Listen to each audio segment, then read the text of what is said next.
नमस्कार दोस्तों, कलयुग के चमत्कार संतों की वाणी में आप सबका स्वागत है। दोस्तों, आज की वीडियो में हम जानेंगे अप्रैल के प्रदोष व्रत के बारे में कि ये कब है, इसमें किस देवता की पूजा की जाती है और इसकी पूजा का शुभ मुहूर्त कौन सा है। वैशाख माह कृष्ण पक्ष की त्रयोदशी तिथि पर 17 अप्रैल 2023 को प्रदोष व्रत है। शास्त्रानुसार प्रदोष व्रत किसी भी मास के शुक्ल पक्ष की त्रयोदशी से प्रारंभ किया जा सकता है। श्रावण व कार्तिक मास के प्रदोष व्रत को प्रारंभ करने के लिए अधिक श्रेष्ठ माने गए हैं। अब हम जानेंगे कि हम कितने प्रदोष व्रत रखने चाहिए। दोस्तों, साधक को या तो 11 प्रदोष व्रत करने का संकल्प लेना चाहिए या फिर 26 व्रत रख सकते हैं और विधिवत फिर उनका उद्यापन करना चाहिए। प्रदोष व्रत प्रत्येक महीने में 2 बार आता है, कृष्ण पक्ष और शुक्ल पक्ष में। ये व्रत दोनों पक्षों के त्रयोदशी के दिन मनाया जाता है। अगर गलती से प्रदोष व्रत टूट जाए तो हमें क्या करना चाहिए। यदि किसी व्यक्ति के अनजाने में व्रत टूट जाए या उसे बजाय धर्म संकट में पड़ने के उसे सबसे पहले इसके लिए देवों के देव महादेव के सामने पश्चाताप करते हुए इस भूल की माफ़ी मांगनी चाहिए, क्योंकि ये व्रत महादेव को समर्पित होता है। साथ ही साथ जितने भी व्रत खंडित हो जाए उनकी भरपाई आने वाले समय में पड़ने वाले प्रदोष व्रत को कर लेनी चाहिए। यानी कि उस व्रत की जो कि आपका खंडित हो गया है, महादेव से क्षमा मांगकर उससे अगले प्रदोष व्रत को अवश्य रखें। अब हम जानेंगे कि ये प्रदोष व्रत कौन रख सकता है। जो भी लोग अपना कल्याण चाहते हैं वह ये व्रत रख सकते हैं। प्रदोष व्रत करने से सभी प्रकार के दोष मिट जाते हैं। सप्ताह के 7 दिन के प्रदोष व्रत का अपना विशेष महत्व है। प्रदोष व्रत विधि के अनुसार दोनों पक्षों की प्रदोषकालीन त्रयोदशी को मनुष्य निराहार रहे। अब हम जानेंगे प्रदोष व्रत में क्या खाएं और क्या नहीं। प्रदोष व्रत में नमक, अन्न, चावल, लाल मिर्च नहीं खाना चाहिए। आप ये व्रत पूर्ण उपवास यानी कि निराहार या फिर फलाहार भी कर सकते हैं। इस दिन बैंगन, पत्तेदार सब्जियों, लहसुन, प्याज, मांस, शराब का सेवन नहीं करना चाहिए। अगर आप व्रत नहीं भी रख रहे हैं तो आपको सात्विक भोजन करना चाहिए। मासिक धर्म में महिलाओं को चक्कर आना, भूख ना लगना, कब्ज जैसी समस्याएं हो जाती हैं। ऐसे में उनको व्रत नहीं रखना चाहिए और उनको किसी भी देव प्रतिमा को स्पर्श नहीं करना चाहिए। अब हम जानेंगे कि प्रदोष व्रत घर पर कैसे करें। गाय के घी का दीपक जलाकर, अगरबत्ती जलाकर गौरी शंकर भगवान का अभिषेक और श्रृंगार करें। इसके बाद एक पान का पत्ता, सुपारी, चावल, एक सिक्का और कुछ फूल की पंखुड़ियां लें और भगवान से प्रार्थना करें कि वे आए और आपकी प्रार्थना को स्वीकार करें। दोस्तों, प्रदोष काल दिन का अंत और रात्रि की शुरुआत के मध्य का समय होता है। सूर्यास्त से 45 मिनट पूर्व और सूर्यास्त के 45 मिनट बाद तक का समय प्रदोष काल कहलाता है।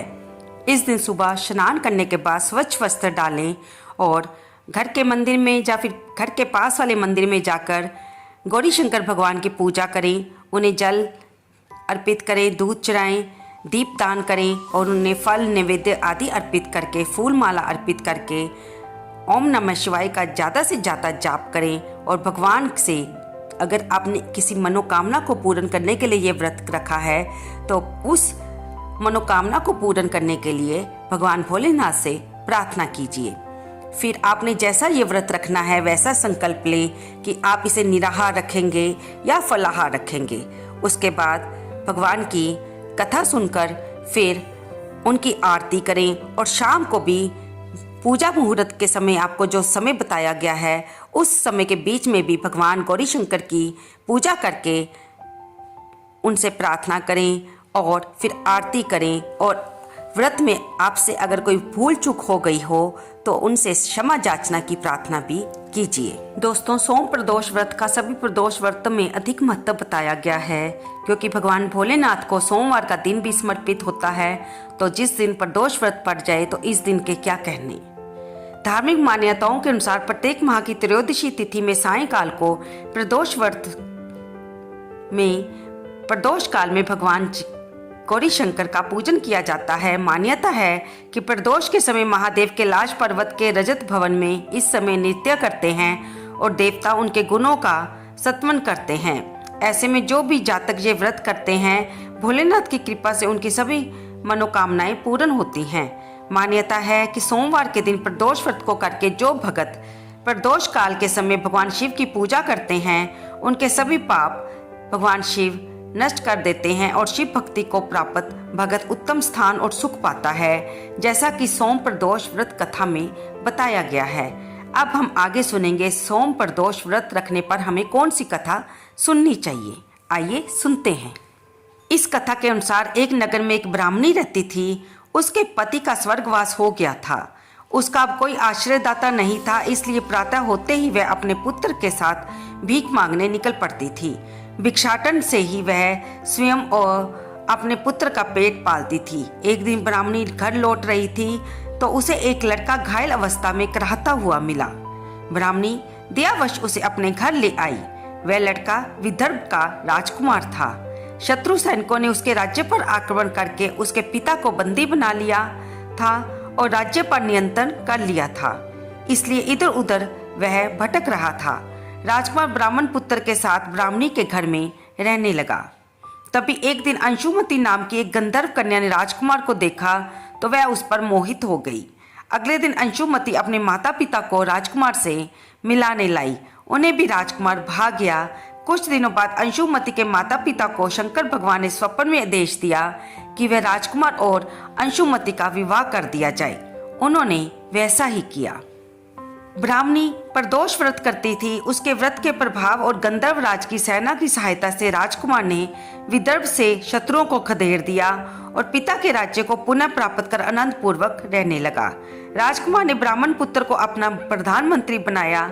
ब्राह्मणी के प्रदोष व्रत के महात्म्य से जैसे राजकुमार और ब्राह्मण पुत्र के दिन फिरे, वैसे ही शंकर भगवान अपने दूसरे भक्तों के दिन भी फेरते हैं। अतः सोम प्रदोष का व्रत करने वाले सभी भक्तों को ये कथा अवश्य पढ़नी व सुननी चाहिए।